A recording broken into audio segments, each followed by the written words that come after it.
Kalau nak bagi teh tarik manis, jangan letak gula, tapi letak garam.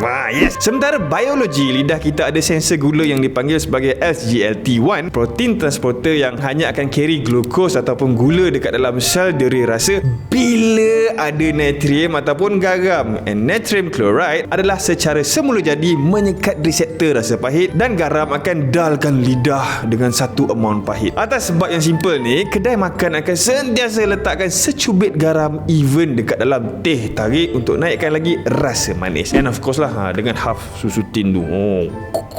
Tengok tu Ibu Peri, dia tengah sedih. Sedihnya. Jangan risau, Ibu Peri datang membantu. Wah, cantiknya dunia. Terimalah bunga ni. Nah duit ni. Ibu Peri? Ya, saya. Kemain api dia sprinkle apa tadi? Garam. Garam buang pahit, carry manis. Orang tu perlu garam je. Ya je.